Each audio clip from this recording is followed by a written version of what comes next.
Hi, folks. Welcome to the examples from 4.2, or the mean or expected value and standard deviation.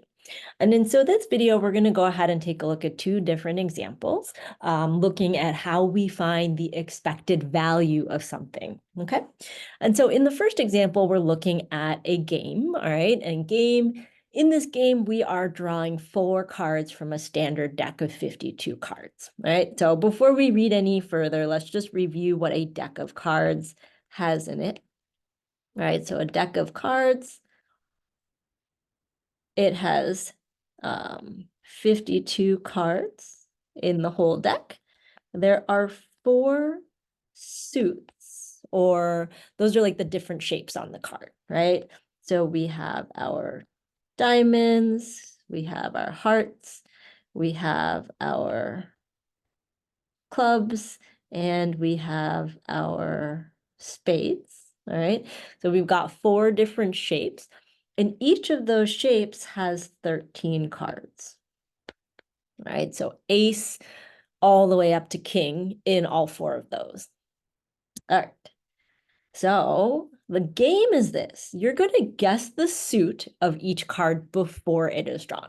So if I were standing here and I pulled a card, before I pull it, you have to guess hearts, diamonds, spades, or clubs, right? And once you guess one, then you are either right, like you get it right, or you're wrong.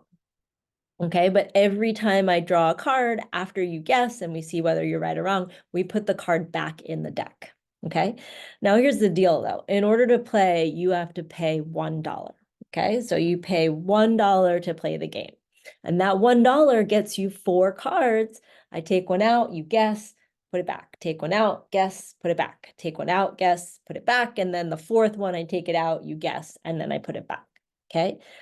Now, in order to win, you have to guess the right suit every time. So it's not just like the first card you get it right. Like you have to get all 4 cards right, okay?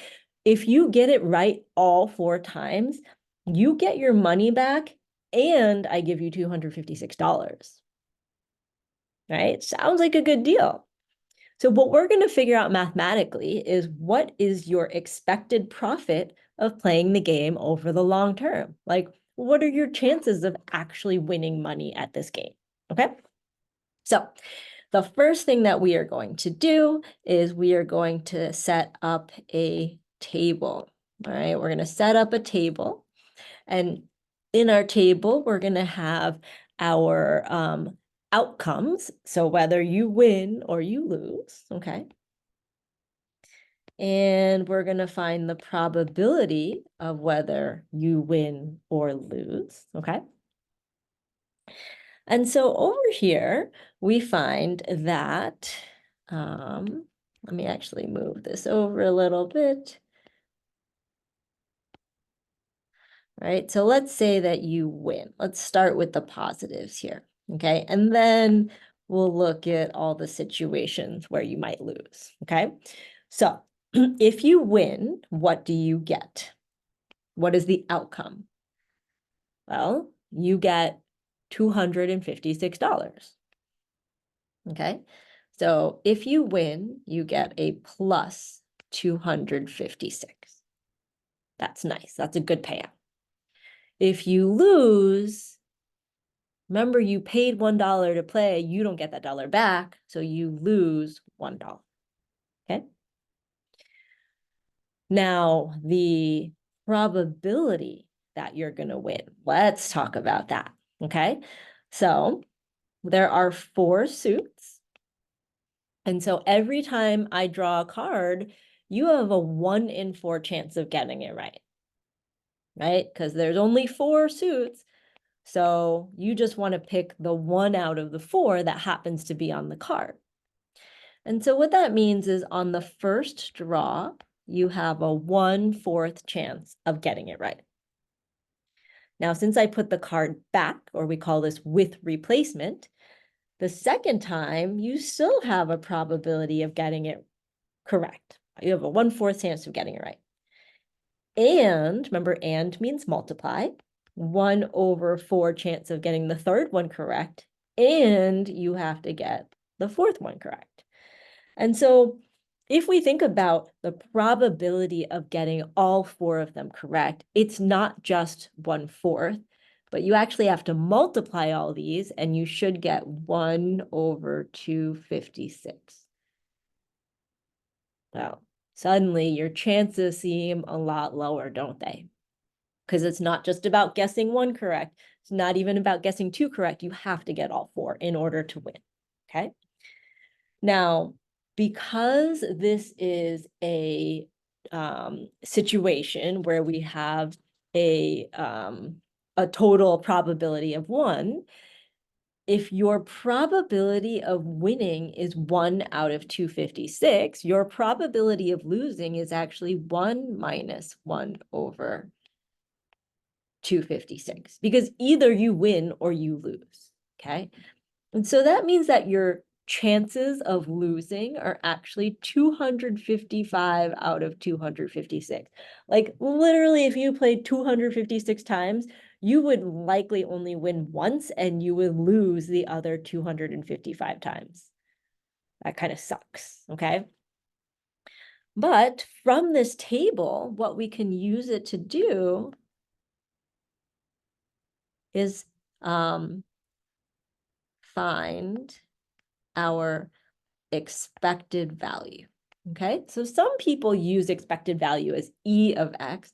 Our textbook actually says the average, and this is a Greek letter. This Greek letter is said mu. Okay, so it's the Greek M, but mu means your average or your mean value. Like if you played this game a ton of times, on average, what would you win? And from your book, whoops, wrong color, from your book, we know that this is just the sum of our x times p of x, okay? So I have to take x times p of x for the win, and then x times p of x for the lose, and add them together, okay? And so when I do that, I end up with, let's see, x times p of x for the win plus x times p of x for the lose. And let's see, this gives me 1 minus 255 over 256. And if I turn this into a decimal, I get 0.004. Okay. So that's how we find this expected value. But like, what does this number mean? Because it's kind of a small number, right? So what that number means is that if you played this game over the long term, like over and over and over and over again, each time you played the game, you have a chance, on average, your chances of winning 0.004 for every game you play. 0.004 dollars. That's less than 1 cent per game, okay? So if you're looking to make a lot of money, this is probably not the way to do it, because for every game you play, you're only likely to win less than 1 cent. That's not really good odds, okay? So let's take a look at another game. All right, example 2. Suppose you play a game with a spinner, all right? You play each game by spinning the spinner once. And so on this spinner, let's say that it's a round spinner, okay? It says that we can either get red, blue, or green, and the probability of getting red is 2 over 5. The probability of blue is 2 over 5, and the probability of getting green is 1 over 5. And so if I try to divide this into like 5 pieces, okay, and I made this one a red one, and this one a red one, and this one a blue one, and this one a blue one, and then a green one, right? This is sort of what the game might look like.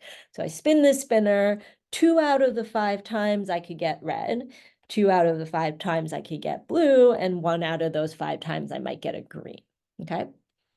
And here's how the game works. If we land on a red, then we have to pay $10. So we like lose $10, all right? If we land on blue, that's sort of the safe neutral zone. We don't pay anything, but we also don't win anything. And if we land on the green, we win $10. Okay, so the directions say complete the following expected value table. So we have our red, blue, and green. All right, those are our potential outcomes, but we want to think about what happens when we land on those. And so remember with the green, we win $10. So this is really a plus $10 in the table, okay? Knowing that, we might say that the red one is going to be negative 10 because we're losing $10. We pay $10. And then if we land on blue, we don't win or lose anything. So that's just $0, okay? Now, the probability of getting a red, well, let's see. It said probability of red is 2 over 5. All right. Probability of blue is 2 over 5. And probability of green, we can fill in this table, is just 1 over 5. Okay. Now, to complete the expected value table, we have to find our x times p of x. And then once we have all 3 of these, we're going to add them all together. Okay. So x times p of x gets negative 20 over 5 for the red. X times p of x for the blue gives us 0. And x times p of x for the green gives us 10 over 5. Okay. And now to find our expected value, or our textbook uses that mu letter, we have to take the sum of x times p of x. All right, so we got to add our negative 20 over 5 plus 0 plus 10 over 5. And that gives us negative 10 over 5 or negative 2. Okay, so what does this negative 2 mean? This negative 2 means that every time you play the game, like if you play this lots and lots and lots of times, you're likely to lose $2 every time you play. I don't know about you, but I probably don't want to play this game because I'm probably going to just lose money, right? So sometimes I might win. I might land on a green and win $10, but more than likely I'm either going to get $0 or I'm going to lose $10. So on average, you're losing $2 per game when you play, okay? So handy life skill, especially if you're going to visit Vegas anytime soon, might be good to have some expected value tables to help you figure out how much you might actually win or lose. Okay. All right. Let me know if you have any questions.